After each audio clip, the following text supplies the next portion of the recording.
In 2014, Google developers created a little Easter egg they thought few would notice. This ended up becoming the massive Dino game. I reached out and one of the original Dino game designers, Edward Jung, was kind enough to reply and talk about how they made the game and the huge hype it has received. We'll get answers to questions like, why would a T-Rex die from touching a cactus? Why was the Dino game even created? And does it have an ending? A decade ago, before the massive hype, before people trying to beat the game and figure out its ending, back in 2014, they had to make the game. My first question to Edward Jung was, how did you come up with it? Why does the offline page show you a game out of all things? He said, we had a number of ideas for an Easter egg on the offline page, but the Endless Runner was the one the team liked best. Now, what I find interesting is that he said Easter egg. That sounds a lot like they just wanted to put in a little secret. So I asked him if back then they expected the huge popularity it has received. Definitely not. We didn't even think that many people would find it for a long time, and it would be a secret for us Chrome folks. Of course, developing in open source made that hard, and it was discovered pretty quickly. The game was developed for Chromium, which is like Google Chrome, but everyone can see the code. This made it hard to keep the whole thing a secret, because even if they didn't know how to find a game, they could see that the code was changing. This is the code log from the 23rd of September 2014, where you can see Edward Jung updating the Chromium code. He uploaded stuff like the cacti. And everyone could see this, so not too much of a secret Easter egg.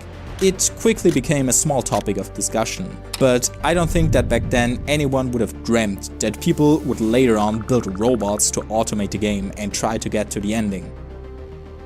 I wish I knew if there was an ending. That would be a good thing to ask Edward Jung, right? I did that. I'll tell you what he said later on. Edward Jung said, I also felt like it was something simple enough I could prototype and code up. I'd never coded a game before and didn't realize how much I had to learn. Things like collision detection and jump dynamics. Performance was a big thing, and we wanted to ensure that it was available on all platforms that Chrome was on. And that was a big problem back then. The first iteration played terribly on older Android devices, so I ended up having to rewrite the whole thing. Yes, to make sure everyone could play it, they had to remake the entire game. So by the end of 2014, Dino Chrome Game 2 had actually already been released, though it looked and worked pretty much the same for the player. And initially people were not so crazy about it. But slowly and surely it was getting more and more fans. Because already back then the game just had a vibe. It was simple, fun and intriguing. Even if you stopped playing once the internet was back, you were left wondering, what if I had kept playing? Or what does this game mean? And that's also what I asked Edward Jung. Why is it a dino? What's the story there? The Lonely T-Rex was a reference to an era without the internet, and things were a lot more boring. So no internet throwing you back into the dinosaur age without technology where everything is boring. I like that. Kind of sad that he's called the Lonely T-Rex though. And the desert, the cacti, why does the Lonely T-Rex die from them? Is that also an analogy for how the things we want most, like water and cacti when you're thirsty in a desert, actually end up hurting us most?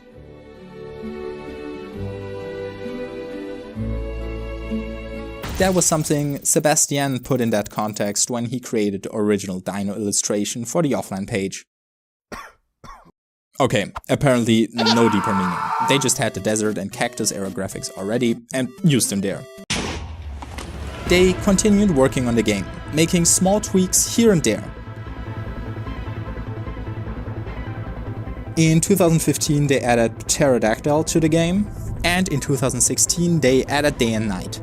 Every 700 points your colors get inverted. If you are insane and have your browser in light mode, the game will start in the day, and if you're a normal person with dark mode, it will start at night.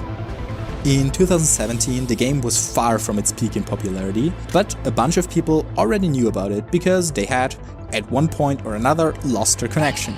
And they were curious about it. So much so that when the video A Dinosaur Story was released, it got more than 1.5 million views in the first 2 months. It started to become something more people knew about, which interestingly became kind of a problem. because now more people were playing the game instead of working.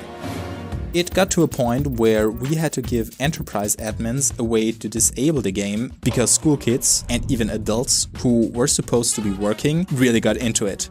If the game is disabled, instead of it, you will see a dino getting destroyed by meteors. Then, 1 year later, it got another update that laid the groundwork for the popularity it has now. To celebrate the 10-year Google Chrome anniversary, they added a hat and birthday cake.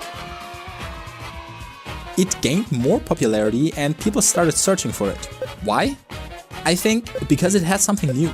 While making this video, even my mom once went, "Oh, that's a Chrome dino, right?" People generally know that it exists, but not many are die-hard fans. As the following updates will show, the Chrome dino game really becomes interesting when something different happens with it. If they add a new mode, new characters, something people haven't seen before, they'll be like, "Wait, what? I haven't seen this before. I wanna try it." The hype the game had in 2018 was then further increased by this video. It became the biggest Dino Chrome video of its time, and it's a tutorial on how to get invincibility, high speed or a sonic skin.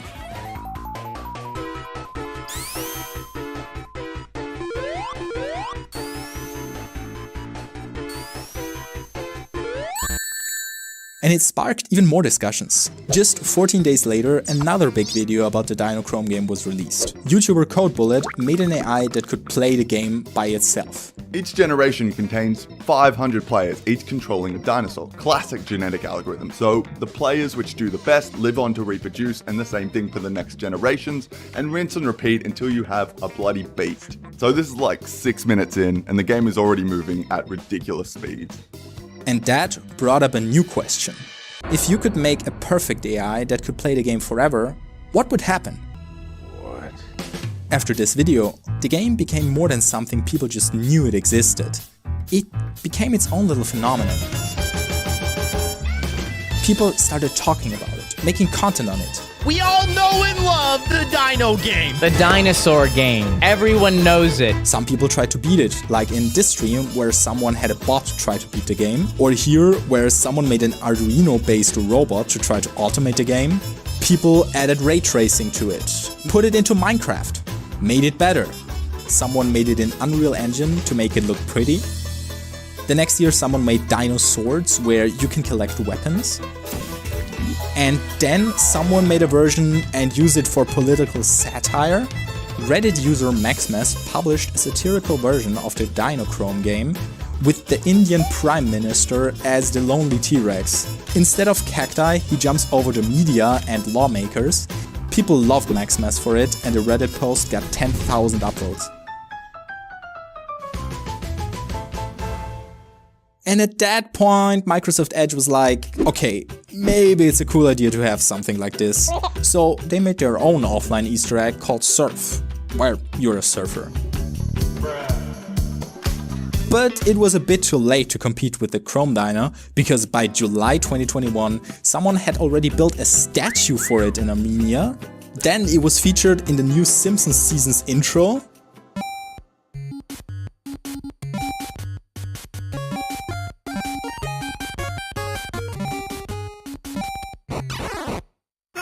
The Chrome Dino game, with its minimalistic graphics and simple mechanics, has transformed from a little offline Easter egg into a symbol of the internet age itself.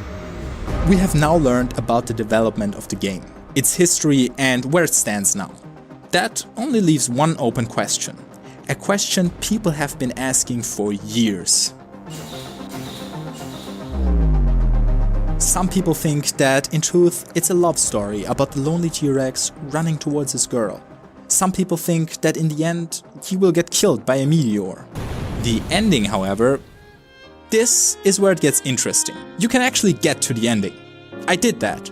I ran a bit until I got a score of almost 1 million. What happens here is somehow surprising, but also just makes sense.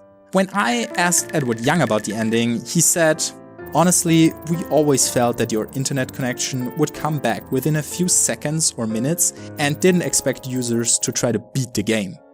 When you cross 999,999, a score you were never intended to cross. A score where by all reason you should be back online, watching a video or something. The game resets to 0 and leaves you wondering again where the lonely T-Rex is going. I hope that he won't be lonely forever.